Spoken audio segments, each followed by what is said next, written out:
And we're back here for a special WrestleMania recap podcast or episode. I don't know how I'm going to release this, but I think it might be the video for the Patreon users, maybe the first 30 minutes on regular podcasts and the rest of it for Patreon users. So that's what we're going to do. So if you guys want to listen to the full WrestleMania recap, you guys have to subscribe to the Patreon at the lowest tier of $2, and it goes all up to whatever. But you can subscribe to the lowest tier of just $2 a month, and you guys can hear the full WrestleMania recap. This is a full bonus episode. This isn't the TWC show. This isn't a casual conversation. This was just that we just had 2 nights of WrestleMania, and they were both really good. And we want to talk about it before it gets to Friday, and it feels like it was so long ago. So, welcome to the WrestleMania recap. I'm here with Daniel from the Dropkick Podcast. What's going on, brother? First of all, I told all of you that your tribal chief was going to retain. I know. I predicted Daniel Bryan. I've been saying no. Don't take it away from that. Roman losing the title makes absolutely, positively no sense. Exactly, especially when it was a singles match against Edge. When they made it a triple threat, I'm like, okay, maybe they found a loophole to have Roman drop the title without losing or getting pinned or submitted, but we're going to talk about night 2. We're going to talk about night 2 later. We're going to start with night 1. I agree with you. You were on the same wavelength as me. We both thought that Roman shouldn't have lost. Correct? Enough, yeah, 100%. I also told you guys that Sasha Banks and Bianca Belair were going to steal the night with a great match, and they were rightfully, deservingly so supposed to be in that main event. I am very honest about the fact that I'll take full accountability by saying that the build-up sucked, and that was the one thing that stressed me out. Huge shout out to WWE's video package creators, because the video package before the match got me hyped for the match. Yeah. And I'm just, you guys know me. You guys know the rest of the topic, right? Like, I know that the boss, the blueprint, the standard, the go, the draw, the Boba Fett DDTing Mandalorian starring future Hall of Famer Sasha fucking Banks wasn't going to let us down, especially in a position where she was in to be in the main event of night 1 of WrestleMania. Let's just talk about that match first. Like, how did you feel about Sasha Banks and Bianca Belair? We both watched it 3 times. Yeah. My fault, but we watched it 3 times. And every time we watch it, I just more and more realize how good it was. And I know after the first viewing, it was a little bit different because we knew the outcome. Whereas when you first watched the match, you were still sitting there feeling like you didn't know who was going to win. Yeah, that's true. Sasha wasn't going to be Bianca. Were they going to swerve us and have Sasha go full heel and somehow sneak away with the title and get all that heat? Or would it be Bianca Belair having that happy, good feeling moment to end the first night? I will say this before I let you take over. The moment that Bobby Lashley retained the title in the opening match, that moment I was kind of like, oh, Sasha's definitely not retaining 2 tonight then, because you needed one happy-go-lucky title change throughout the night. And realistically, all heels won titles in the first night other than Bianca Belair. Fair enough, yeah. How'd you feel about the match? First off, quick shout out to Tyson Kidd for producing this match. It was leaked that he produced it, and I texted him after. I was like, one hell of a match, man. It gave me Rock and Austin vibes. And first off, I'm not, I wasn't into. I said Rock and Austin. You're gonna get a lot of heat for that one. You know what? I'll take it, because I've been getting a lot of heat in your comments because I've been defending my boy Randy Orton. But you know what, man? They killed it. 5 stars. Whatever. But what a match, what a story. And watching it for the 3rd time with you, I noticed a lot of different things. The way Sasha maneuvered herself throughout the match, the pacing. The pacing was amazing. The story they told was great. Sasha being desperate, using that braid, trying to get her in the bank statement using that braid. And that whip. She got left with a scar after that whip. It was good, man. I loved her gear. It was good, and I know people are like, oh, she looks terrible. No, it's WrestleMania. Everyone's got to look good. Yeah, listen, the whole day, when we first saw her with the green hair in the morning entering the arena, I'm like, oh, that's unique. And then we saw on the bump, and it didn't look that great on the bump. I'm like, how is she going to pull off this green and her blue hair? Like, it was a weird vibe.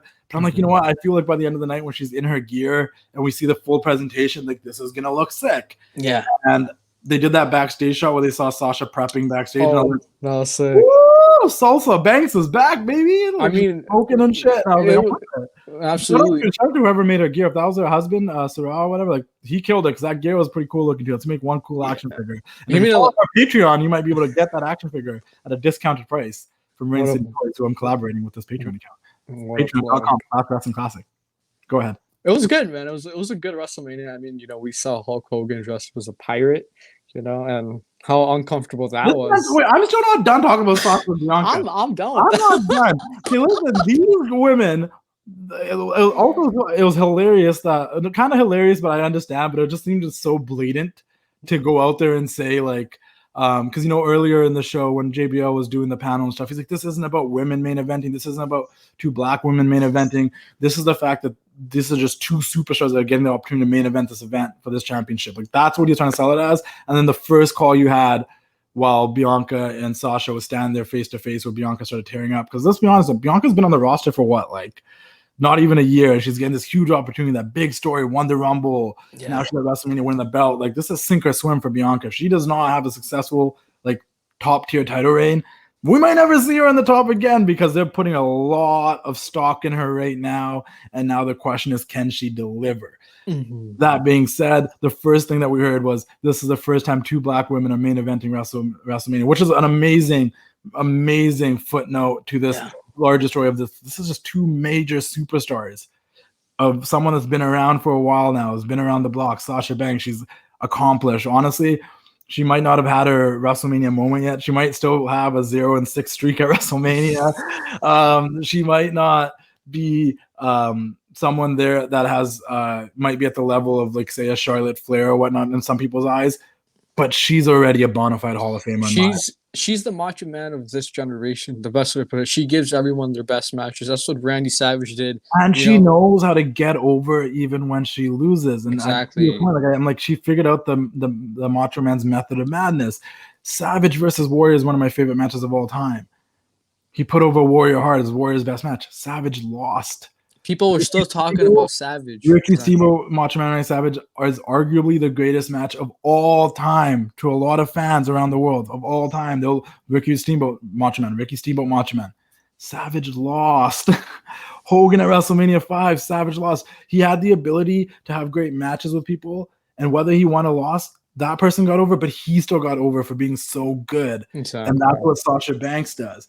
And I've been saying this since 2015-14. Like, this isn't something I just started saying now. I think it was 2015 because it was after NXT Brooklyn where Sasha lost to Bayley, but Sasha still got over after that match because it was so good. And we've seen it happen again with Sasha and Becky, Sasha and Charlotte, Sasha and Asuka. Like, even in loss, she comes over and gets herself over. 100%. That being said, and I'm going to stick by this, and I'm not trying to sound like that Ryan guy from the bump who's like Sasha Banks simp. I think he's a cool dude though, so I don't mean it like in a derogatory way. Ryan, you're a good dude. I'm almost there as well, but she really is like the Michael Jordan or Shawn Michaels of the women's division. You can't take that away. I would say almost she is like 110%, dude. I mean, after all the performances, man, this chick main evented WrestleMania, and what, she's in her 20s, you know? And that's crazy. I know we're supposed to be sitting here talking about Bianca. Like, that's what we're supposed to be doing. And no disrespect to Bianca. I'm a Sasha Mark since day one. I've been loyal since like 2015. I have to talk about Sasha because I don't want this to fly under the radar as like a Bianca moment. This was a Sasha and Bianca moment. Yes, it was a huge Bianca moment. She got to have the big WrestleMania moment, won the belt, party with her family there. Dad almost jumped over the barricade on after the cameras were off. Yes, it was definitely a Bianca moment, a beautiful Bianca moment. Mm-hmm. But it could not have happened without Sasha Banks being the star that she is. I mean, it takes two to make a classic, right? And I think, what better than to have a WrestleMania match with Sasha and Bianca. So hats off to them. And, I know this is sink or swim for Bianca. Like, we talked about this, if this doesn't, like, connect with the audience. Because after this WrestleMania, we're back to the Thunderdome. So, realistically, we don't know if Bianca will continue being over on a regular basis, on a consistent basis, I should say. But, and that's the other thing too. And I had to explain this in the clubhouse room. I'm like, I'm not just talking so much about Sasha because I'm not a Bianca fan. I'm not happy for her. I'm like, Bianca's still relatively new to me. I didn't really watch NXT and Bianca's run down there.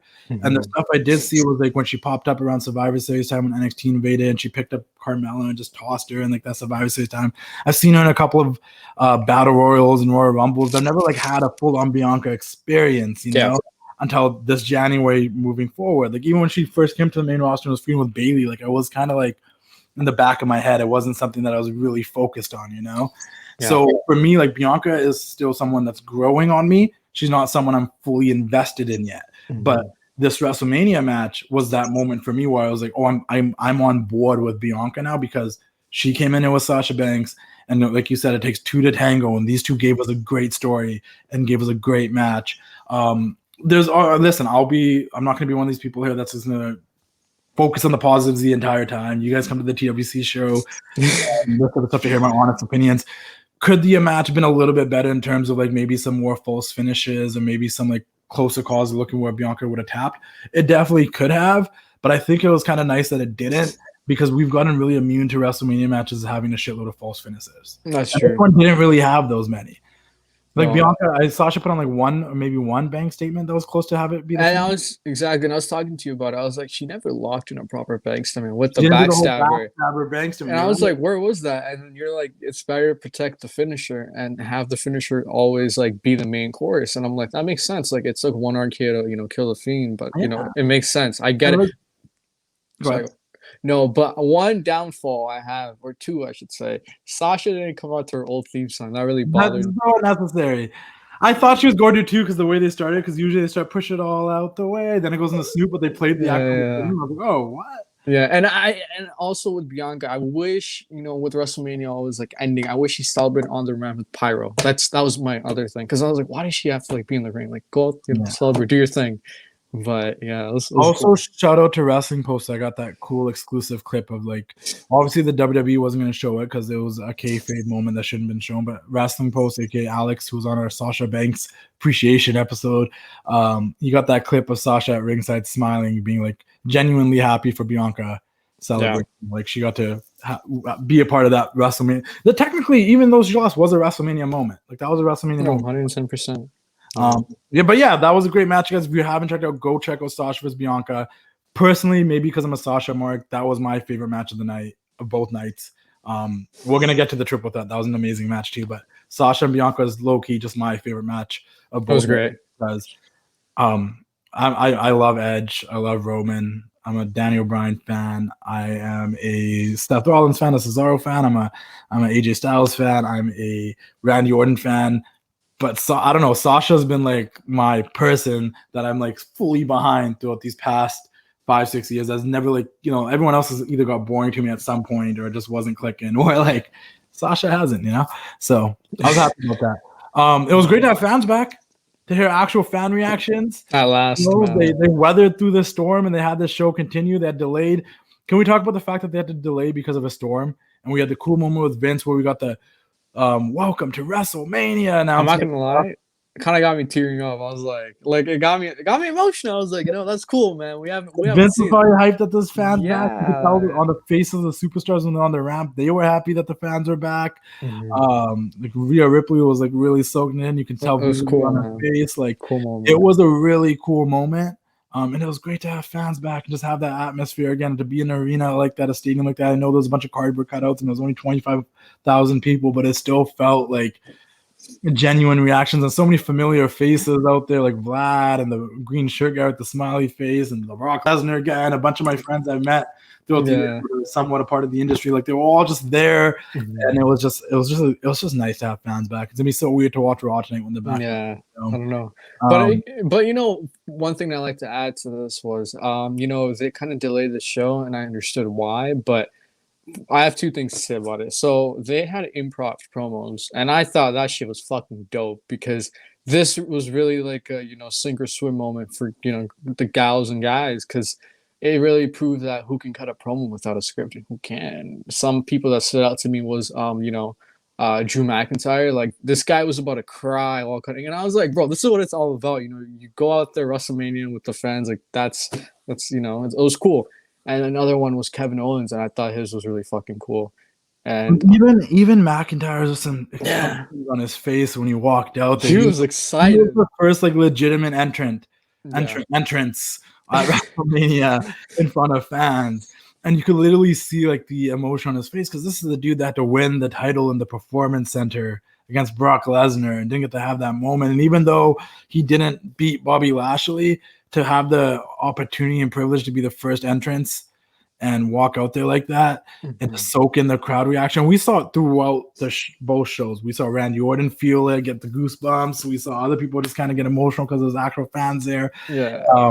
Everybody was eating it up because I've said it a million times. Wrestling is one of those forms of entertainment that feeds off the audience. It's not like other sports. It's not like MMA. Usually, if I would imagine if you're a mixed martial arts, UFC fighter, MMA fighter, like you probably try to close off the crowd so you can focus on your opponent. With sports, it's a competition regardless of the fact that there's people there or not. Like you're competing to win. Wrestling's a scripted form of entertainment. They already know the outcomes and stuff. You feed off the crowd. You make audibles in the ring off the crowd. You know how to act off the crowd.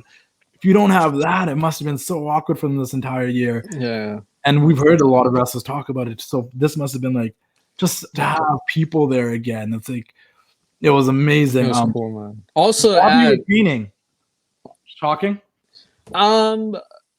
Yes, I would say, but also no, because first off, Drew was fucking over as shit, and I forgot how over he was, because the last time we saw him with the crowd was almost 2 years ago, and it's crazy, but great match, great opener. It was kind of slow at first, but it picked up, and McIntyre like dove to the outside. He did the Undertaker dive, and I was like, that's so cool. But great match, I enjoyed it, man. Happy for Lashley. I'm glad he's getting a long reign. A lot of fans thought this was it for him, and I was like, no, like we have to push this guy for Brock and him to face. That's the blow off to it. I hope so, but great match. Drew already over. Drew had a great year. Drew losing didn't hurt Drew. Drew's still gonna be a top guy in Raw. Lashley's gonna be a top guy in Raw. I don't know where we're gonna implement everybody else, but they need more top guys. I don't know if Orton goes back to the title picture. I don't know if Keith Lee comes back and isn't that thing. I don't know if you got a guy like Finn Balor to come up and confront Drew or Bobby. Like there's options there. I don't know if we're gonna get a draft pretty soon because it almost seems like we do need to shake things up. I think have Aleister Black come back and be a top guy in Raw, but we needed some change. Bobby just won the belt. I think we all feared that Bobby was just gonna lose it so Drew could have his moment. And then next thing you know, they broke up the Hurt Business, which made us even think even more that everything was just falling apart. So for me, it was like, oh, Bobby won. And that was like, that's insane that they went in that direction. Yeah. And the way that he won too, he didn't tap out Drew, like he passed him out, and I thought it was smart. It was like that Bret and Austin match, like it was kind of like a callback to that in a sense, because Austin never tapped out, he passed out, right? So it was cool to have Drew, go out like that. But also what I noticed was watching Mania for the third time. Yes, the third time.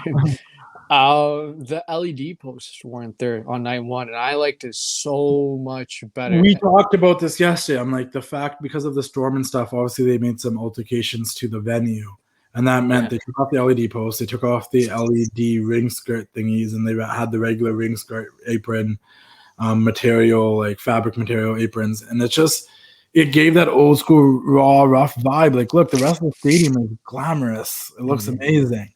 But that center of the ring is that old school raw wrestling vibe. And I think that actually added to all the matches. Because then you go to match 2, and it came back to it was like such an overly produced, shiny, glittery show. And it takes me out of the action because there's just so much going on. Listen, I think, sorry, this is totally off topic. I think why people were so disappointed with night 2 more than night 1, because night 1, you were looking, let's be honest, the main focus, the main attraction of night 1 was Bianca and Sasha. So there was one match to be disappointed about. Night 2 had a couple matches that you can be disappointed about. It was the Fiend and Orton one. It was the main event. Those are 2 big attraction matches in terms of and there was more to being let down on night 2 than night 1. That's why I think the overall. I do think just overall the night 2 card was a little bit more underwhelming, and no disrespect to the talent on there, but you're right. The Fiend and Orton was something we all kind of want to see how that played out, and we're going to get to that in a couple of minutes. And I looked forward to the main event. No disrespect to Riddle and Sheamus, I wasn't looking so forward to that match. It ended up being a great match. but I wasn't looking forward to it. Apollo and Big E. What the hell is a Nigerian drum match? Then you use one drum, and it I was think just the weird. only other match I was looking forward to on night 2 was Zayn and Owens. But like the thing about night 1, and it was also the pacing of the entire show. The pacing of the second show was ridiculous, and we'll get to that after. But like we started off with the WWE Championship match, right? And then what do most wrestlers in the business say? You either want to go on last, or if you're not going to go on last, you want to go on first. Yeah. You don't want to be the second card or the second match on the card or the third match. You either want to be on last, first, or maybe somewhere right in the middle.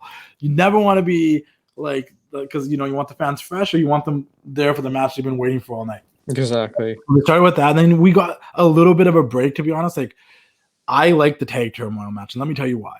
Because it kept rotating with talent. It wasn't the same. Like, was it a little botchy and stuff? The women seemed like they were rushing things because they probably didn't have as much time as other people had, right? Yeah. They all looked amazing. I was looking forward to seeing all of them. Like Carmella looked amazing. Mandy and Daniel. Oh my God. Morgan looked amazing. And it rotated. Like we got a fresh team in there like every 5 minutes. So it felt like it took a match every 5 minutes. It was quick pace. They made the Riot Squad as a tag team look amazing. Like I was rooting for them by the end of it. I thought the shit that Billy and Carmella was doing was funny. Like Billy came out with a little sheet thing, trying to let Carmella do an entrance, like the Damien Sandow, Mizdow copying her thing. And like it was a match that you didn't have to pay so much attention to. It flew by though, and like what you did pay attention to was good. And we watched that match twice too. And it had those little funny moments, like the Billy Carmella stuff, Mandy slipping, like just little moments that like you're gonna remember that for. But it was a break after having that world title match. No, 100%. And that's what was kind of missing from the second night. It was like whatever, like the segment with Randy Orton kind of threw people off. Then we got this really lengthy tag match, which was good, but it's like people weren't looking forward to that. Yeah. And I personally think it was longer than it needed to be. That's fair. It was like a different vibe. But then with the first night, after the tag team turmoil, after we got that out of the way, you go to Cesaro and Rollins. And they're like, you're expecting this to be a banger. Now, let me point something out. Majority of these matches, 99% of these matches weren't that long. And that's what kind of made this event go better for me. Because they weren't like, remember when we watched WrestleMania 17 together? And like, a lot of good matches on here, but a lot of them aren't that long. Like you got Eddie versus Taz, you got Jericho versus Regal. Great matches, great talents, and they did a lot of good shit in the 6 to 14 minutes they might have gotten. There's nothing that went 60 minutes, 20 minutes. None of these matches went that long. And that's what I felt with this, because you could definitely say Rollins and Cesaro could have gone longer. It could have, right? They could have gotten like 20 minutes. You could have given them another 5-6 minutes, and it would have been like a classic. But the 14 minutes that they had, I already felt like it was a classic. It was, man. Shout out to Cesaro for like repping that yellow, and shout out to Seth. Yeah, wait, my bad. They only had 11 minutes and 35 seconds, not even 14 minutes. And they really? Match. But I think because the length of it, plus everything they did within that time, it was good and it was easy to digest, and I enjoyed it. No, it was good, man. I think fast-paced matches at WrestleMania are the way to go, because if you're gonna have like a main event, that should be kind of longer, because it's gonna end up being classic, of course. But great match. I love the sequence from when Cesaro like threw Seth up and then like he turned it into a pedigree or something. I thought that was pretty cool. There's a lot of cool stuff in the match. I know Seth did like a 360 frog splash or something. Yeah. That was like, I've never seen him do that before. And we all wanted to see Cesaro win, and we got that moment, and it was almost inevitable. Seth had some new music. I liked it. It was somewhere in the middle of his Messiah music and the Burn It Down music, which is dope. Yeah. And the swing, man. Cesaro was swinging Seth around without his hands on his shoulders. Like, dude, these guys have not had a singles match in 8 years. The last singles match I had was on the Independence for an AAW show, I believe. And now they're wrestling at WrestleMania. And Seth, and I said this multiple times, I think on our calls and maybe on Clubhouse. I'm like, you know what night one also reminded me of? It was a bunch of established stars putting over younger stars on night one. It was Sasha, who's an established star, putting over Bianca. It's Seth that has an amazing career of multiple world champions and stuff. And that's why that promo package they showed prior to the match of like Seth being like, he's a former Universal Champion. Yeah. Cesaro hasn't even had a singles match at WrestleMania, with smart propaganda, because it made you be like, yeah, well, Cesaro's been here longer than Seth, and why doesn't he have these achievements? So in a sense, Seth is a way more established star when it comes to decorated accolades and whatnot than Cesaro. So to have someone like Seth lose to Cesaro was a big deal. Then you have AJ Styles and Omos won the tag belts, and the New Day, who's one of the most decorated tag teams in WWE for the last 5 years. Mm-hmm. The New Day. It was good. That match over AJ Styles and Omos, and like to put over Omos, like Omos was green as hell. He looks like he's learning on the job, and the way that Xavier Woods was reacting to him, and the way that Xavier and Kofi was selling for him, and trying to avoid fighting him, the funny stuff that Xavier would be saying to AJ, like, "You don't know anything about tag team wrestling. We're cutting the ring." Like, stuff like. It was solid, and the moment Omos got on there, you're like, "Oh, this is the beginning of the end for the New Day." And they took over this green ass giant. It was good, man. I enjoyed it. I'm glad AJ is a Grand Slam champion. He's held every title in the WWE. Good for him. Good for Omos. And like, it wasn't my favorite match, but like, it was good for what it was. I want to point out there wasn't a single match on this first night. Once again, guys, when I'm giving you match times, I'm excluding the entrances. There wasn't a single match on this card that went over 20 minutes. Yeah, that tells you. And it was so digestible, I think less is more. So. And that's why we were able to go back and watch a lot of these matches over again, because they weren't that long. Braun Strowman and Shane McMahon. I think what we need to start doing is stop being so negative about Shane McMahon matches, because every time we bitch about them, he comes to WrestleMania and he gives us a good match. For what it was a good match. He did a coast from like the top, and then he also took a bump from the top. I love Shane O'Mac, but Braun's not my guy. I've never found him irritating. Like, if I rather would have had Baron Corbin and Shane O'Mac. Like, fuck. I don't know if I would have rather had Braun than Baron. Nope. Baron was a shit. I mean, I don't care about his steaks like you do. Bro, his steaks are sick. On Instagram, but I love how Ankit brought that up too when I was at his house. He's like, "But have you seen him grilling? What is wrong with you guys, bro? Baron Corbin steaks." Get on it, bro. It's better than the Big Show burgers. My god! But there was a couple of things that obviously stood out to me. I'm like, the whole night I didn't think they were piping in cheers or anything, but when Braun came out and got cheers, they have to be piping in cheers. There's no way Braun's getting cheers this much. Nah, no. And then the other thing I didn't like about this match, I liked the match itself. It was better than I thought it was going to be. It didn't go way long. I know some people it went longer than it should have, but. It went 11 minutes, man. It wasn't that long. Really? It felt long. It felt long. There was drama. Him ripping the cage was cool. Him tossing cool. And I think was spoiled with big bumps, because I think that Shane bump is underappreciated, but that's a scary big bump. Oh, yeah. He's 51. Just like and he's 51. There's no reason Shane needs to be taking those bumps, but Shane has done it time and time again. Anytime they've needed him for a WrestleMania to add him to the card, to add some more, I want to say masala to the card, but a lot of you guys won't know what I'm saying when I say that, to add more spice to the card. Like, he delivers, whether it was against AJ Styles. Everyone was shitting on that match. Like, oh, Shane and AJ. Why is AJ having a second WrestleMania with Shane? Ended up being the best match on WrestleMania 33 in a lot of people's opinions. Then you had Shane McMahon versus The Miz. Everyone was pissed about Shane versus The Miz. Why is in the card? It ended up being one of the most entertaining matches on that match. They did that big suplex off the camera stand thingy in the audience. They had Miz's dad come in the ring and shit. Shane and Bryan versus Owens and Sami Zayn may have not been the greatest match ever, but it's memorable enough, and that was Bryan's return. Like, he's been involved in some really good shit that people shit on and end up being better. The other thing I did not like about this match was Braun turning into Tony Robbins, giving us speeches about bullying. Like a 6'7", 300-pound muscular man. Like, why are you letting people bully you? And why are you giving speeches about this? Braun's the next guy to go after the title. I'm like, if tonight on Raw, Braun's going after the title, I'm not with it personally. I'm just saying. No, bro. You see how my face changed, but no, it was good for what it was. It wasn't the best match on the card according to somebody I know. Sock Monkey Mike. Oh yeah. What the fuck? Yeah, man? Sock Monkey Mike what the best match was, and he said that. I was like, oh, it was good. Shane's the man, but nah. But it was good, man. I enjoyed it. But I also think it was really good. Let's talk about the second most talked about match, or maybe the first most talked about match to a lot of people. Like, for me, obviously, once again, bias to Sasha and Bianca.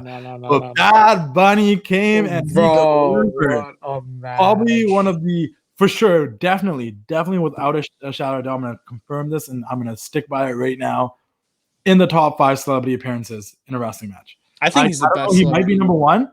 But, with guys like Stephen Amell and Pat McAfee, like, you kind of got to think about it. But he's in that top 5 for sure. He might be number 1, but he's definitely in that top 5.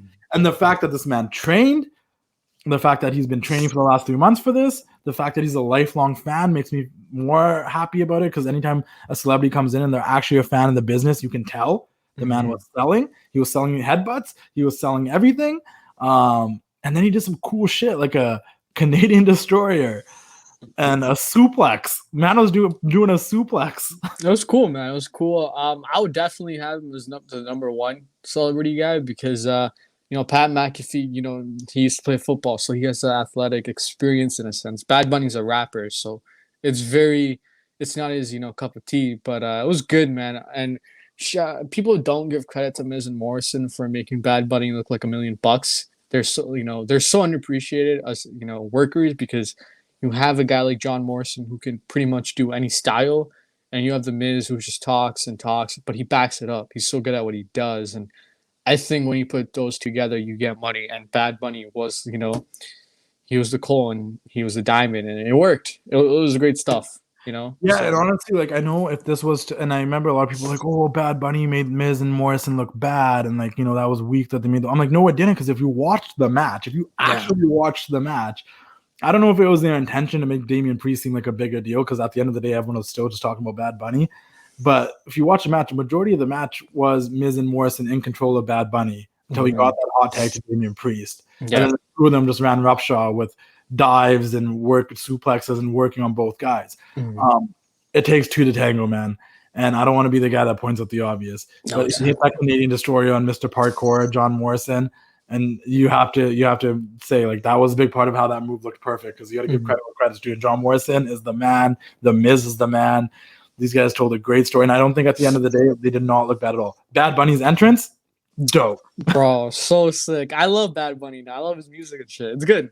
And even like the Miz and Morrison, to be honest, their entrance with the bunnies coming out and stuff. I remember at first I'm like, is this Bad Bunny's entrance? But it ended up being Miz and Morrison's, and that shit was dope too. I don't know. I think that's a thing when I try to say like night one was just a little bit more memorable for me, because I just think you got for a fact, I talked to you when I got home from Ankit's house, because that's where I watched WrestleMania this year, night one, and I watched night two at Devin's house. But when I came home, I wanted to watch a Bad Bunny match again. I wanted to watch Sasha and Bianca again. I wanted to watch Seth and Cesaro again. When I came home yesterday for night two, the only match I really cared to watch again was the main event, and I wanted to see Logan Paul get stunned again. Like that was about it. And and don't get me wrong, Zayn and Owens had a great match. Before we move on to night two, I'm waiting for Vic to join us. He should be coming any second now. How do you feel about how awkward the tension was between Titus O'Neil and Hulk Hogan initially? And then also, how do you feel about Bayley's part in the show for both nights, coming out there as trying to be like the unofficial host of the show and trying to get herself on? Because I thought that was a creative way to get Bayley involved. I didn't like the second way, like the night two of the way they treated Bayley, because that was kind of like, like why would you have the Bellas just like bitch out Bayley like that? And I'm not that type of guy that I hate the Bellas. I love Brie, you know this. I'm a Bella fan of both of them. I've been I can't cap. I do prefer Brie over Nikki as personal preference. Yeah. I would have had Becky come out instead, man. I don't know. I think the pop. So people pitched that like, oh, that would have been a great point to have Becky come back. But I think they want to save Becky's big return for like a big moment. Whereas if she came out at WrestleMania and then disappeared again for a bit, it's almost similar to how Punk's moment's gonna feel now, since he already came out on WWE backstage. Like imagine he just came out in front of a crowd instead of WWE backstage. Now it's probably different because the backstage is ended. We don't see Punk that often again. No, I wouldn't say so. Punk's a way bigger deal. I think time to think about it. But no, like let me break it down.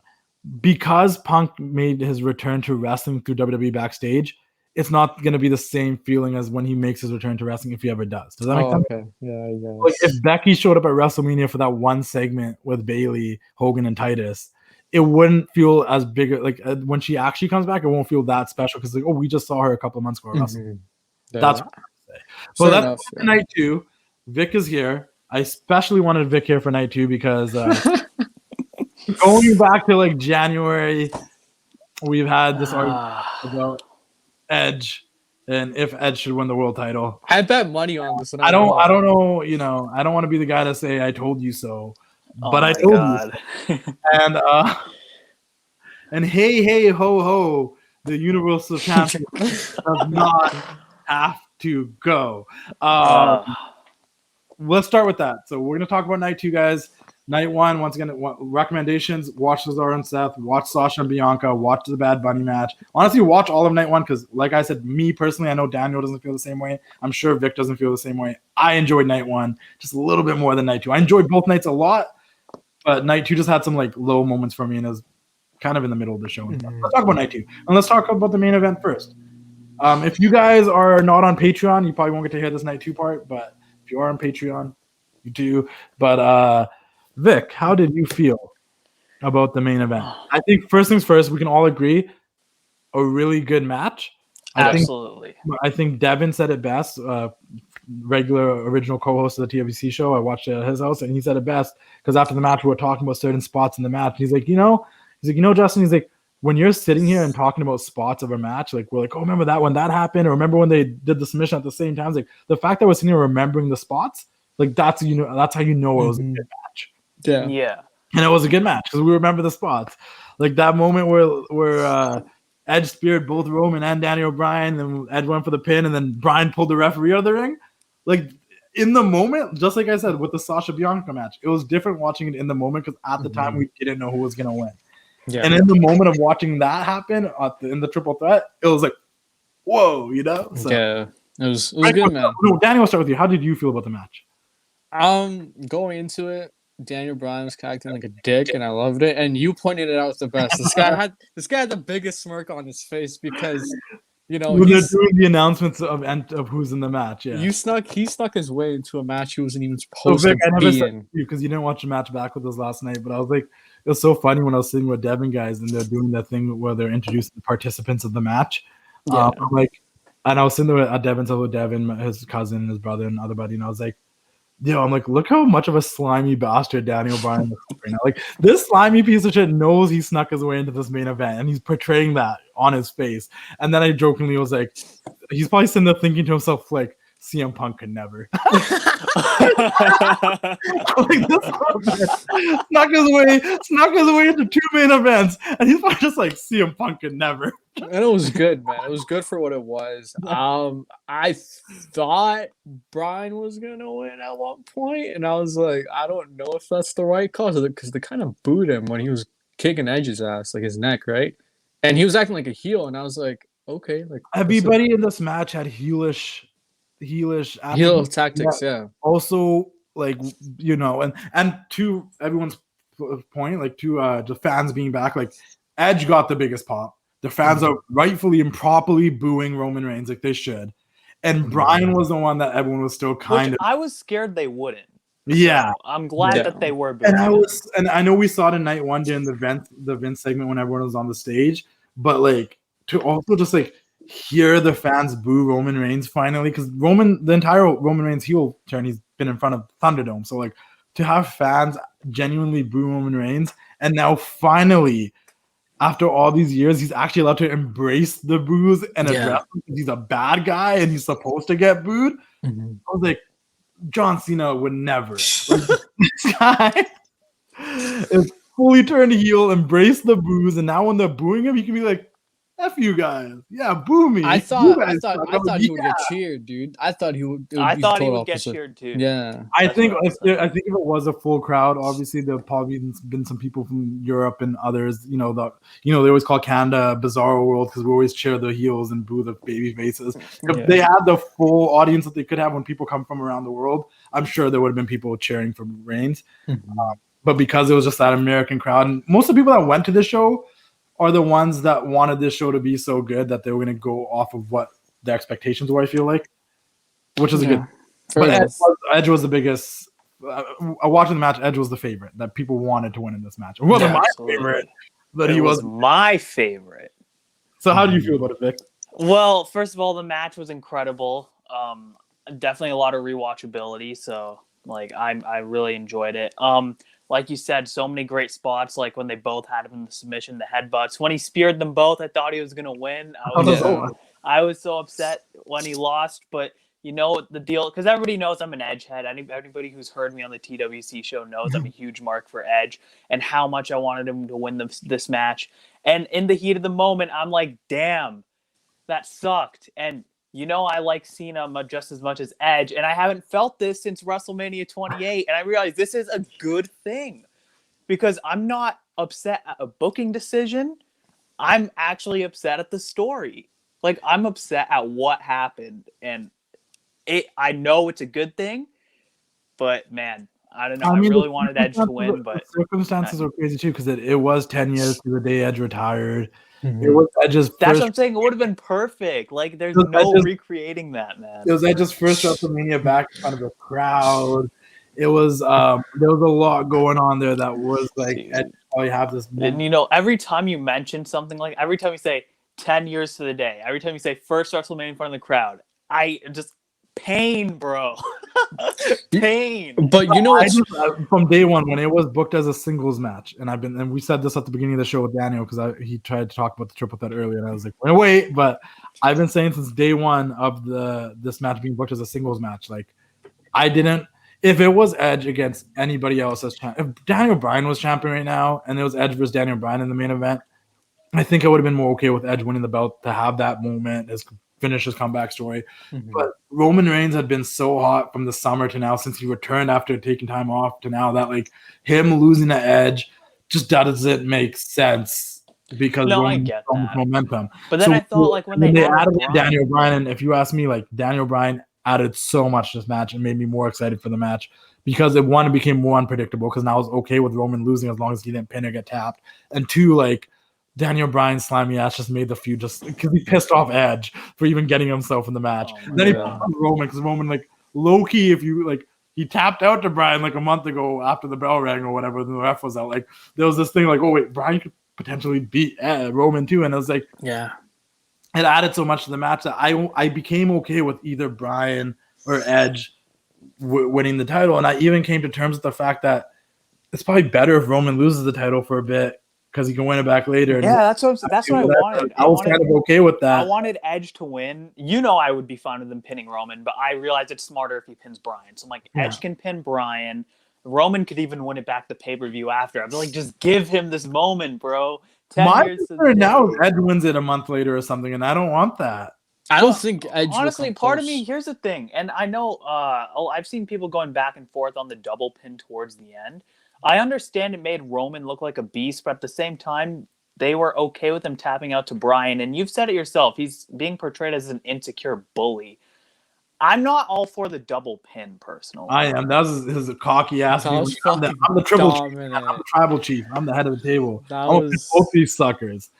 I'm the big dog. It's my yard. And he did it in a way where Edge technically took out Bryan. And then because, at the end of the day, Roman won because Jey Uso was around. Yeah. So at the end of the day, Roman didn't win by himself. He didn't win without cheating.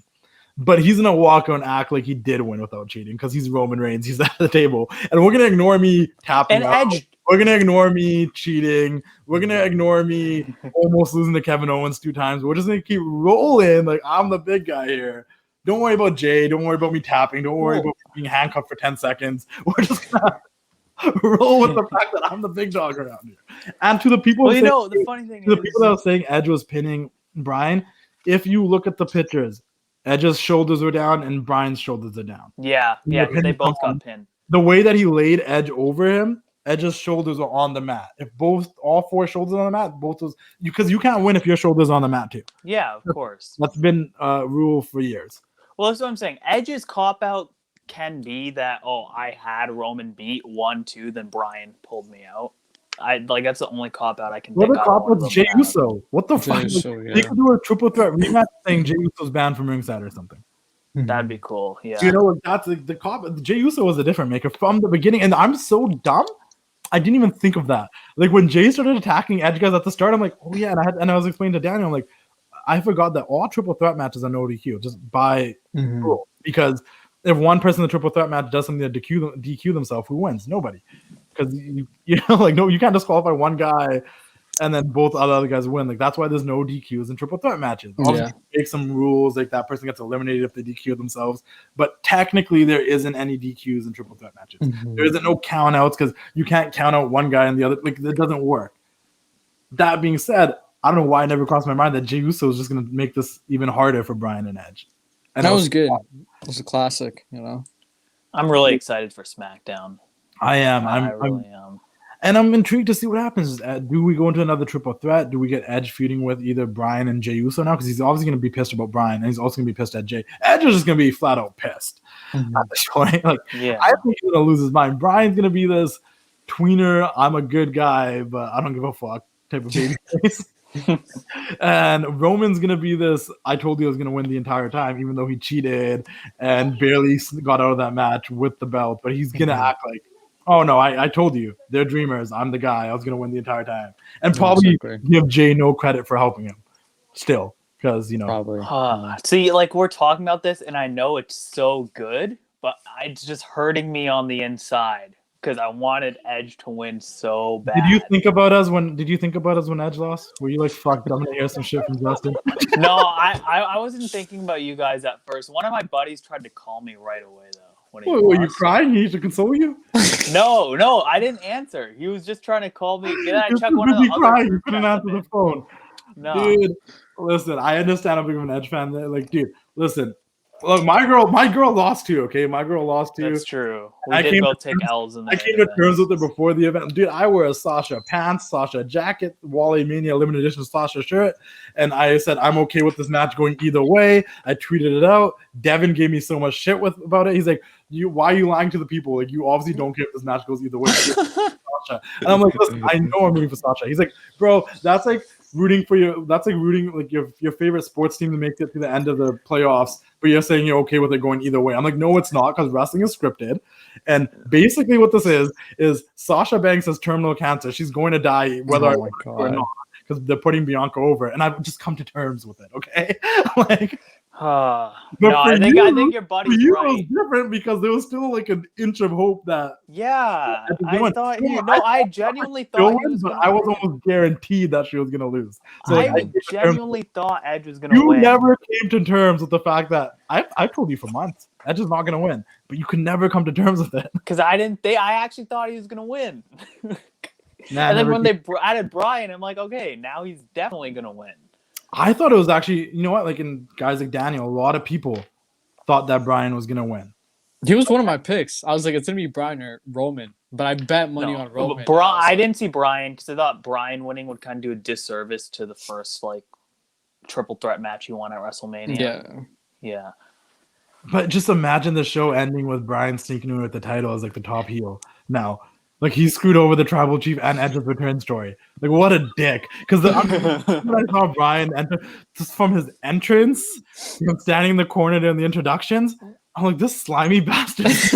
he gets up on the announcement. This slimy, and if you're a real big mark, like people like us on the internet that kind of know like the backstage shit a little bit because we read, what we read on the internet and stuff. But like, this motherfucker's on the writing team and he snuck his way to this fucking match. He gets on top of the announce table. He grabs a bag. It's the old wooden WWE championship. He's like, "I'm the planet's champion once again." Like, there was listen. I was on the boat that either Edge or Bryan were gonna win, but I was actually on board with Bryan winning because I just thought it'd be so funny. Like, man. Yeah, but I think they're gonna do Bryan versus Edge, because they both got pinned. Now they're gonna see who faces Roman at the next pay-per-view. I don't know, maybe. I will say the last few SmackDowns towards WrestleMania, I was more excited to see Edge and Bryan get their hands on each other than anything else. I think they'll wrestle. And a smart way. Like, I like the pacing of the match. I like the spots that they chose. It was smart to use a concerto at the end on both guys, and obviously seeing Edge and Bryan take concertos is scary because Bryan has question issues. Edge has the neck issue. And credit to all three of these guys. They came back from some fucked up shit over the years. Edge has been gone for 10 years with the neck injury. Bryan was retired for 4 or 5 years with the concussion stuff.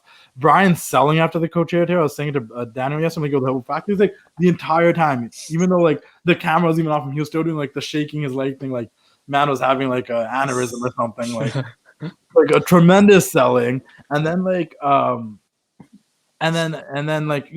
anyways, in the Roman came back from Key, and now all these guys on the WrestleMania card in the main event. It's just a solid way to go off of WrestleMania. But I will say the rest of the night too was a little bit underwhelming. The opening match was Randy Orton and The Fiend. I'm gonna say right here. First things first, rated RKO, matching gear. I don't know if they planned that shit, but That was cool. that was cool. It wasn't a match, guys. It was a fucking segment. Just come to terms with it. And it's okay that there was a segment. I got so much flack for that in your comments. I was like, listen, you have to wait and see how the story plays out. And I get it's WrestleMania. This is where like the feuds of the feud like implode, and this is where the conclusion happens. I get that. Don't get me wrong. But in recent memory, we've seen that with Cena and Bray. Like, the story didn't end there. It continued. It boiled. It got more personal. And that's what I think's gonna happen with the Fiend and Randy. Like, sometimes fans are so, entitled to, just having everything handed to them. And I think, like, listen, it's WrestleMania. You have to see where the shit goes. I don't know. I'm not a fucking expert at this, but you have to see, what Randy's gonna do, on Raw tonight, or what the Fiend's gonna do, and why Alexa had that shit spring out of her fucking head. Like, you know what I mean? Like, it's have some fun, be loose. So two things. I think it was smart for them to get it out of the way first, because they probably knew people were going to be pissed about it. If that happened somewhere in the middle of the show, it might have been a downer. 100%. The funniest tweet I saw after that happened was someone tweeted out after the Randy Fiend match was like, Brett and Owen is still my favorite opening match for WrestleMania. But I thought it was cool, man. The way that they were able to bring the Fiend back from being burnt to normal with some voodoo mythical shit that only the Fiend can, people like the Undertaker and the Fiend can do. I was with it. Alexa dressing up as the Ultimate Warrior, I didn't get it. But the big box where the Fiend popped out of, like, that was cool visual and shit. Yeah. We talked about it after watching the match yesterday, like the fact that like the Orton's entrance, man, him getting goosebumps, him mocking Mandy Rose's slip, like that was sick. He seemed happy to be there. I supposedly got fined $20,000 to have his family there or something, but he had his WrestleMania entrance in front of people again. And for someone that's been and Jericho said it the best in the Austin podcast, like, the young guys, okay, dope, but for us that have been wrestling for like 20 years, us not wrestling in front of fans is even worse, because that's all we're used to. Like, yeah, guys has been around for like 15 years. Like, that's what he knows. That's all he knows. Like, he didn't come from the independents wrestling in front of 15 people, now in front of a bunch of people. He's been wrestling in front of 20,000 people for years now.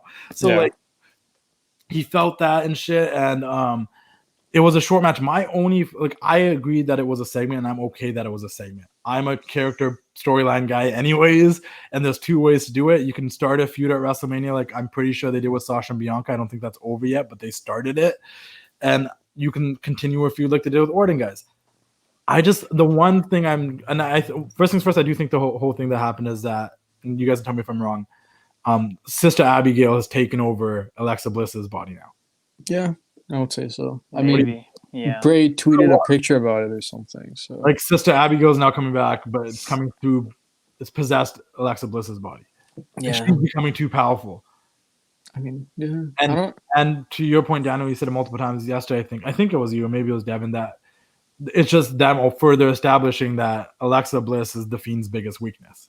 Yeah. She is, though. Like, she's controlling him and shit, and like she squirted or some shit on her face. That was a comment on my thing too, right? Fiend simping for Alexa. That's the problem. My only complaint then is, I'm obviously, as much as I'm a Sasha Banks mark or a Macho mark or a Bret mark or I'm a Randy Orton mark, and I have been since day one. I will like Randy Orton till the day I die. I liked him since 2002. Been an Orton guy. I am obviously happy that he won, but I just kind of feel like the Fiend should have won here. He should have. Oh, I agree. Yeah, but I can't judge the match personally because my Wi-Fi was tripping out in the middle of it, so I'm not gonna rate the match. But booking decision wise, I do think the Fiend should have won. But I've been watching wrestling for long enough to know that, in the heat of the moment, you can't really get that angry. And it doesn't really matter at the end run, but. Two other things I want to point out about this match is it's okay that he beat the Fiend with one RKO, because the RKO is supposed to be a deadly move. Okay, guys? It's supposed to be. If you beat him with one RKO, okay, great. And two, really cool seeing the Fiend pay tribute to Brody Lee a couple times in the match with the kiss and the yeah when they did a close up to his face. That was a cool little moment. But other than that, guys, I did think when the lights went out, we were gonna get a second Fiend or something cool was gonna happen, but then they just disappeared. And I think that was probably a little annoying for the people. No. Any other comments about the match? For a second, I thought they were going to do a Firefly Funhouse in the middle of the show. Like, they'd kick it off with, like, an actual match for the people in the audience. Then they'd do something on the Titantron. So, I don't know. Hopefully the Firefly Funhouse comes back. I like that with Cena last year. I thought it'd be cool to see, like, Randy Orton's career retrospective the way they did Cena's last year. I did want a Firefly Funhouse, but then there was also that part of me that was like, I see how excited they were to be in front of fans again. So they would have sucked if they never got to be in the ring or make their entrances. I didn't really care for Tamina and Natalia versus Nia and Shayna. Hey, I know you give them crap. I know you give them crap, but I think it was a decent match. I know you said that, and to be honest with you, all due respect, I haven't gone back to watch it back. Obviously, I haven't watched it back. But I saw moments. The crowd did pop for Tamina. She tried a scoop slam. It was okay. I have to watch it back. I'm gonna step away from this one and just say, for me, that wasn't it, dog. It wasn't for me. But how about you, Daniel? I think you personally, I got into it during the end because I was like, yo, they might actually lose the tag titles, and I was like, the crowd was with it, so I was like, okay, like, you know, if the internet says it's good, then, you know, I guess the internet is always right? I don't know, but just trying to attack the entire internet right now. I don't care. Like, fuck the guys in your comments, bro. Like, you think Randy? Like, I love how you just are going after the people in my comments because those are the people that you started fighting with. No. They came after me. I'm just giving them shit.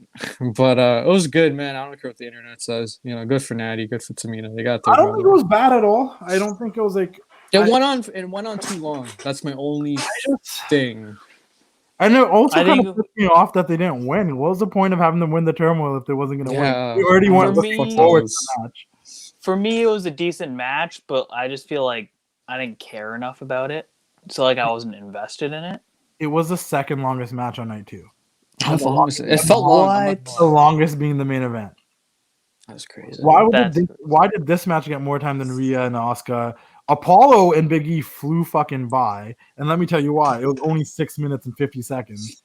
I liked that match. It didn't feel like 6 minutes when I was watching it. Okay, so I didn't hate the match. I didn't like the match. And you missed this part. We were talking about it earlier, me and Daniel. I'm like, the one thing about both these cards that I liked was that the matches weren't long for no reason. Because sometimes you get matches on WrestleMania cards and other cards that are long for no reason. Sometimes you get matches that have false finishes when it's unnecessary. A lot of these matches were shorter, fast-paced, and got to the point. I think what made it's fine, especially with guys like Big E and Apollo, because if we want to look at like a more realistic perspective and stuff, two guys the size of them, two big like titans fighting, it's not going to last that long because they're not going to last the same amount of time in the ring as cruiserweight. Even Sami and Zayn was not longer than 10 minutes. Really? And look how much it gave us in 10 minutes. Matches don't need to be extremely long to be good. Dude, exactly. And let me give you the perfect example. I fucking wasn't a fan of Kyle O'Reilly versus Adam Cole because I felt like it was fucking too long for no reason. There was no reason for it to be that long other than them trying to make it an epic. Like, it was they went 30 minutes and they did all the, it's unnecessary to go that long. Like, Seth Rollins and Cesaro did not go longer than 12 minutes. Solid match. Kevin Owens and Sami Zayn did not go longer than 10 minutes. Solid match.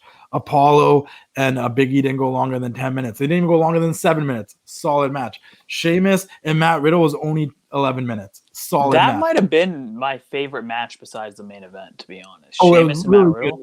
That was a match I was not looking forward to. Had no interest in. We saw it on, and no disrespect to Sheamus and Riddle. We literally just saw it on Raw and Sheamus beat Riddle. I'm like, why are you giving us Raw matches? Like, wasn't it? But they was hard hitting. Made Sheamus look like a star. Yeah. And after everything Sheamus has done this past 4 or 5 months, working with Drew and Lashley and all this stuff, like, he deserved to win this match. And that bro kick at the end, maybe that was the kick that's gonna make Riddle get a little bit more serious with his career. Because I'll say this, I'm gonna make an early prediction. I think we're in April right now. I think Sheamus is gonna be the wrestler of the year in terms of WWE.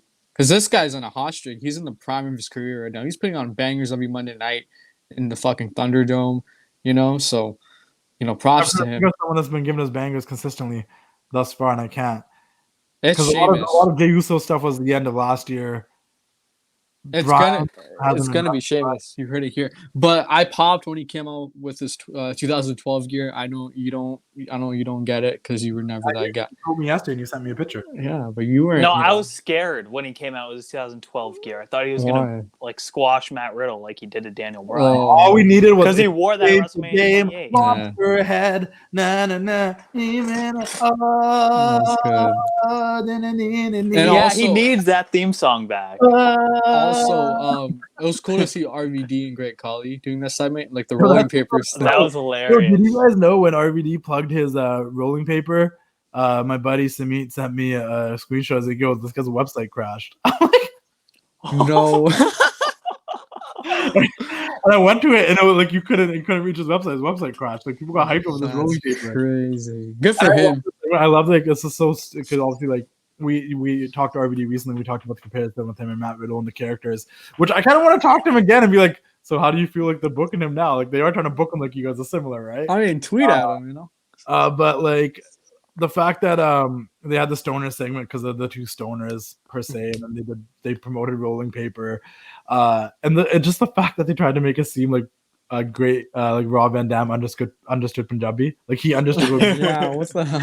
I'm like, that's so funny. Rob Van Dam's like, what he's saying is, Yeah, and I'm like, bro. there was one point where Rob Van Dam wasn't like wrong because basically what Great Khali said in Punjabi was like, focus on your match. He said game, but like focus on your match. Don't focus on what I'm doing. And then like 10 seconds after Rob Van Dam's like, but like focus on your match, man. I'm like, I'm like, if you're Punjabi and you actually understood what just happened, that's actually really trippy. Yeah, And then when cool. they're like R V D, Great Khali's like Rob, man. Shut up, Great Khali, though. That was good shit. That's good shit, man. But so I really enjoyed Matt Riddle and Sheamus. Congratulations, Sheamus. Shout out to Kevin Owens and Sami Zayn. That was probably my second favorite match on this card, particularly. I thought just the idea of these two, they've been best friends for so long. They came up on the Indies together. They rode together. Kevin Steen, El Generico, that epic feuds in Ring of Honor and whatnot. And, they feuded off and on the main roster. They've been friends and they've been enemies. They feuded on NXT. They've had matches at Battleground and other places, but they never had a singles match at WrestleMania. We thought at WrestleMania 32, they got put in a ladder match. They could have potentially done it at WrestleMania 34. Daniel Bryan came out of retirement and Shane and all this stuff happened. They've been so tied to the hip with each other for so many years, whether they're friends or enemies, but they just didn't have that big singles match. And for them to have that at WrestleMania and in a special WrestleMania where fans came back after a pandemic and all this situation, like Zayn has been a great heel with this conspiracy shit. Yeah. Owens has been one of the best baby faces on SmackDown, just got off a hot feud with Roman Reigns. Like, it was just good shit. These guys know each other well. They know how to sell for each other. Some people work better with their friends than they do with randoms, and this was proof of that. And they did not have Logan Paul get too involved with the match overall. He was basically at ringside reacting to shit and honestly reacting properly and accordingly. And his involvement at the end was exactly what everybody wanted to see. Yeah.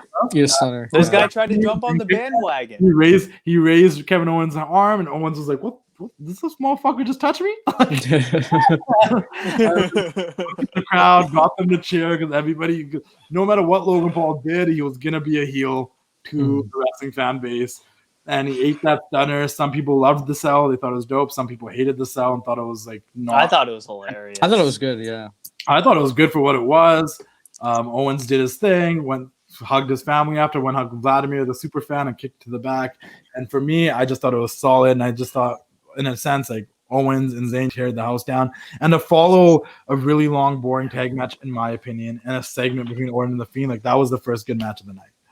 Yeah, I really loved that match, honestly. I really did. I even loved the commentary throughout the match because I remember Zayn hit a haluva kick and he was going to go for another one. And they're like, oh my God, this is Battleground 2016 all over again. That's how you know you've had such a historic rivalry when they're going back and speaking about the B-level pay-per-views that you guys have wrestled. And like, I don't know. I whenever another draft happens, I just want these guys on separate shows for a bit because they've been tied to the hip the entire time. And it'd be nice to get a little bit of a break of Zayn and Owens. The same way I think it would be nice to get a little bit of a break of Bailey and Sasha being on the same show, because even though they're on the same show, it's weird that they're not doing something together now because we're so used to them being together. There's only like really one more match that we really need to talk about on night 2, and that's the Apollo and Big E match. The match was solid for what it was. I didn't really pay attention to it the first time around. We watched it back last night. I'm like, oh, this was good. There's some cool spots. I liked it. It was pretty gruesome. There was some things that obviously could have been better. Wale performing Big E out there was cool. That was dope. And once again, I am a big fan of people that get involved with wrestling, like outside celebrities and stuff, but they're actually wrestling fans. And Wale's one of those guys who's an actual wrestling fan. And Big E's his actual real life friend. To have that happen was dope. Way better performance than whoever sang Rhea Ripley out there. But fucking ears are bleeding, dude. Holy shit.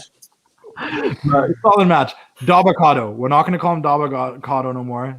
Supposedly he's going to be called like General Azim or Dean or something like that. I just like. I thought the microphone wasn't working He's properly. actually Nigerian. Who, Dabakato? Yeah, he's actually Nigerian. Is he? Supposedly, allegedly. You know what's funny? I'm not going to confirm that here, but allegedly he is. I just love his outfit. Like you talked about this last time. The fucking guy just went to Party City. He's like, yo, get me They Nigerian went to Party officer City and was outfit. like, we need an African army outfit. And it was good. I would Man. need in a 3XL if that's available. I also love how they act like Underground never existed. Dabakato never. Yeah, and you know what's cool? I feel like Omos and Dabakato I miss Raw Underground. tangle at some point. So. But yeah, Yeah, honestly, I'm happy. Other than that, man, Oscar. Pardon? Yeah, that was a good match. That's a good match. There's nothing wrong with it, match quality wise. Like, it was fucking. But it was a fucking snooze fest. Holy shit! I'm gonna be honest. When it comes to women's matches, like nothing was gonna touch Sasha and Bianca. It wasn't, because that, like, they were setting themselves up for failure, considering like they have to follow that match. And no offense to I thought Asuka, Becky was gonna return. No, that's what I thought too. But no offense to Asuka and Ripley, I just didn't think it was good. It went on for too long. Either. I don't think it was necessarily bad either. It was just like. It was something that was. It was also in the death spot because you're right before the main event, after like another match. Like at that point, I think all of us were just like, and I know for a fact at Devon's house, we're like, can we just get to the main event because that's what we're all here for. Yeah, that's how I felt. So hard. All I was just nervous thinking about the main event. Man. Yeah, because night 2, I oddly enough, as much as I was looking forward to Sasha and Bianca, I never really felt that way throughout night 1. I was like, okay. At night 2, like a lot of it was like, can we just get like. The main event was so hyped and so properly built and also so unpredictable that like we just wanted to get there, you know? I think this was the most exciting main event we've had in years. I know, 100%. I think this has been my favorite WrestleMania since 2015. This is the first WrestleMania since WrestleMania 34 where the heels just retained the titles, because most of the last couple of I was gonna add this. I just remembered. So all the heels or whatever, or who's crowned champion? Ripley and Bianca. That's it, right? Yeah, and Ripley, I think, is a babyface. It's not. We'll find out. Yeah. So I knew they weren't gonna crown new champions, because like Bianca was a champion, Ripley was a champion. Like, there's no way I just. Oh my god. There was a pattern. The moment Lashley retained was the moment I knew for sure Sasha wasn't going to. I'm like, and the moment Lashley won, I'm like, no, Sasha's definitely not Sasha's gonna lose, exactly. Because this is night 1. This is night 1, and they technically only had 2 major title matches. Where I'm like, obviously, like AJ, we all knew AJ guys were gonna win the tag belts too. I'm like, they're not gonna have this whole show with the heels going over in night 1. It has to be one babyface win, you know? Yeah. Whereas night 2, the entire time I still assumed either Edge or Bryan was gonna win. Sheamus won too. Is he heel or face? Well, Sheamus and Apollo both. I also just want to. I'm really happy for Apollo Crews, to be honest, because when he first came on the main roster, I always knew he was really talented, and I've always felt he's been kind of in that same spot as Cesaro, where so great in the ring, and also he's just been there. Like, he's been there for 7 years now. It doesn't feel like it, but he's been there for 7 years, and he was one of the guys they could rely on through the pandemic when it first started in the Performance Center.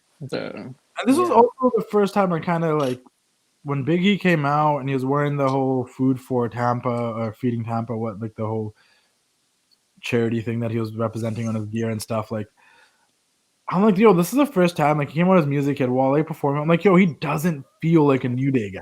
No, 110%. Yeah. Because this entire time he's felt like a New Day guy, even with the title. Like he didn't feel like a New Day guy. Mm-hmm. And I was hyped that he did the New Day intro the night before because I missed that for the New Day with the whole, the whole speech that they give, the monologue they give before the entrance music hits. Like I missed that, but I was like, the second he feels like Biggie solo wrestler. Like, that's good, man. Good for Biggie. The promo package before that match was very good too.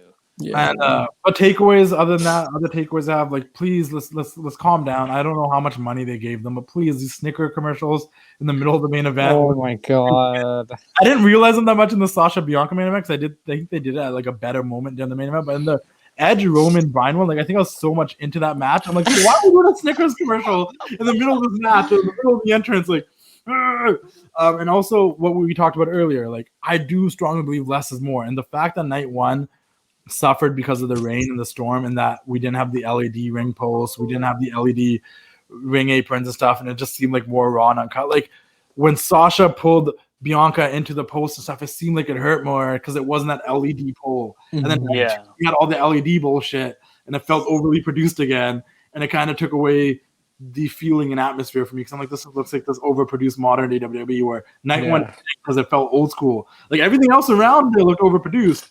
But that ring where the action happened just felt like a gritty old wrestling ring, and we're getting wrestling matches, and that kind of added to the beauty of Sasha and Bianca and Cesaro and Seth because it felt like just old school gritty wrestling in that ring, where night two felt like the scripted, glamorous, over the top WWE production. Mm-hmm. I mean, the fact that even Hogan and Titus came out in pirate costumes night two, everything felt like so much. Whereas night one felt like, because they went through a situation because of a storm, I don't know, it just felt more raw and unscripted, and like we're just throwing shit out there now because we had to deal with a rainstorm. Where night two felt like more proper, and I don't know, it took away from me a little bit. I mean, see, if this was any other show, I'd agree with you because I do, like I've told you so many times, I'm not a fan of the LED ring post. I'm not a fan of the whole laser show stuff that WWE presents on Raw and SmackDown and stuff. But the one time a year I'm okay with that is WrestleMania. Yeah, because it's a spectacle. So like for me, it was like it felt a little bit more like WrestleMania on night two to me, just because I feel like there's a time and a place for like. I mean, it did, but I hate watching Raw and SmackDown because it feels so overly produced. That's what I'm saying. Raw and SmackDown, I'd agree with you. They need to get rid of those LED posts and stuff. And instead of being like, oh, they put so much thought into this show that it feels scripted.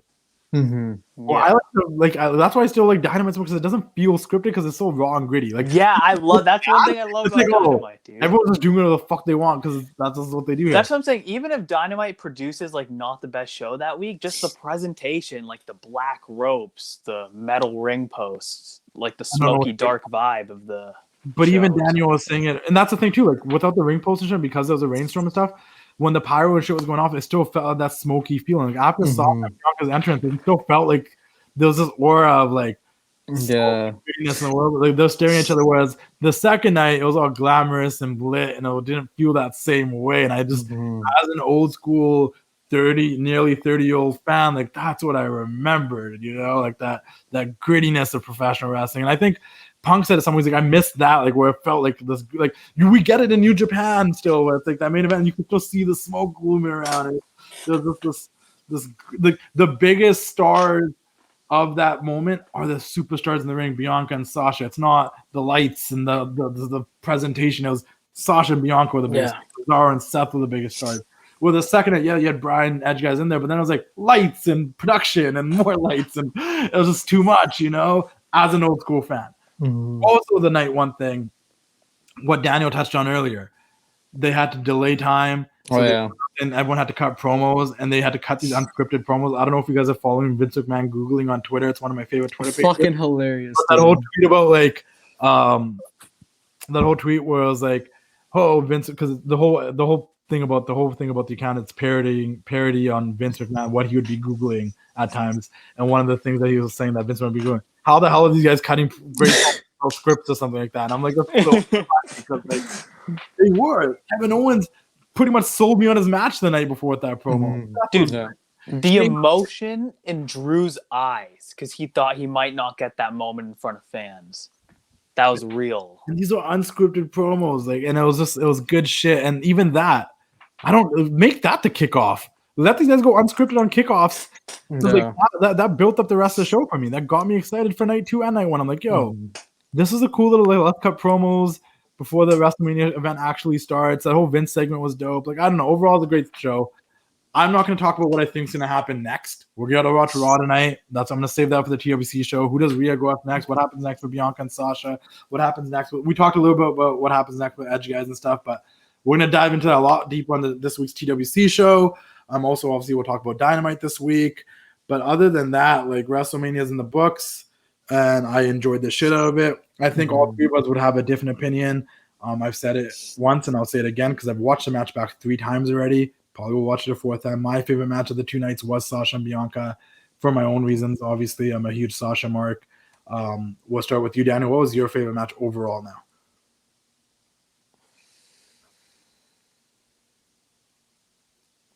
I don't know. I want to say Sheamus and Riddle, man. That fucking I'm a huge Sheamus mark, 2012, 2011, whatever. But I love Matt Riddle too, so it's gotta be them, dude. Vic, your favorite match of the weekend?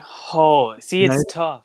I'm gonna go with oh my god. As much as I didn't like the result, the main event, Roman Reigns versus Edge versus Daniel Bryan. I gotta go with that. And 100%, and I've said it a million times, I judge what matches I enjoyed the most off the basis of would I actually go back and watch them again, and would I go back and watch it again 2-3 years from now. And for me, Sasha and Bianca, I'd probably go back and watch a bunch of times, and that triple threat, I'd probably go back and watch a bunch of times. The rest of the matches on the show, I'm sure eventually one day I'm going to want to go watch Zayn and Owens again. I'm going to want to go watch Seth and Cesaro again. And Matt Riddle and Sheamus, depending where this feud goes, I might want to come back and watch this again, because if they go that route, and I'm going to save most of this fantasy booking for the TLC show, if they go that route where Riddle has to get a little bit more serious now because Sheamus kicked his teeth out, I want to see MMA Riddle want to fight Sheamus. I want to see a fight. I look at Sheamus, he wants to fight. And I don't want Riddle coming out there on a scooter, taking Sheamus, underestimating Sheamus and coming out there and losing the way he lost now. Man, Sheamus made you bleed. He caught you off guard. You're an MMA fighter. Fight him. You know what I mean? I want to see them get in that pit, the Lion's Den or whatever they call that thing on NXT. I want to see Sheamus. Oh, the fight pit, right? Yeah. If we see Sheamus and Riddle in that, oh man! One of my dream matches is Matt Riddle and Brock Lesnar. I want that. I want that Matt Riddle. I want him to stay a stoner. I like the funniness, but let him get a little bit serious in this feud. But I'm gonna save that for the TWC show. I'm getting ahead of myself. I hope you guys enjoyed this recap. We went a little long, but it's okay because it's a bonus episode anyways. It's not going on Dash or anything, so who gives a fuck? And last but not least, one last question for you guys before we wrap this up. We did it last year. We did it this year. I see the pros of it. I found it a lot more easily digestible this year. But then there's the whole just special feeling of it being one way. WrestleMania moving forward. Do you want to see it be 2 nights, or do you want to see it be 1 night? I'll start with you, Vic, this time. I want it to be 1 night. I like one definitive main event. And I'm not saying it has to be 8 hours like it's been for the past few years. I think some matches don't necessarily need to be on the card. What matches would you have taken off this card if they did it in 1 night? Tag team turmoil. You could keep Nia and Tamina defending the women's tag titles on there, but this year I'd probably take that off because there was no storyline going into that match. You know what I mean? So that's just off the top of my head. I'd probably take those 2 matches off. Daniel, 1 night or 2 night? 2 nights because it gives people opportunities to main event a show twice. Like AJ can say main event at a Mania now, and pretty cool. Say it now. Good shit, man. So I'm on the fence. If they are gonna overbook a show where they want to get everybody on the card, I'm okay with 2 nights because I feel like it gives people more opportunities. You get a couple more main events, and you can have 2 stacked cards. Because I think this year they did have 2 stacked cards. Then again, I do like the 1 night because it just feels like a big 1 night presentation of WrestleMania. Like, this is the show. Not WrestleMania Saturday, WrestleMania Sunday, Backlash WrestleMania, whatever the fuck they're calling it now. SmackDown WrestleMania. Like, it was just WrestleMania. Yeah. I'm with that too, but it needs to be a more defined, definitive card then, and there's going to be people left off, and that's the way it's going to have to be. However, like I like the 2 nights. I like there being a Saturday, Sunday situation and it being the entire weekend. That being said, they need to cut back on the other shit though. Like NXT should never have been 2 nights. Nah.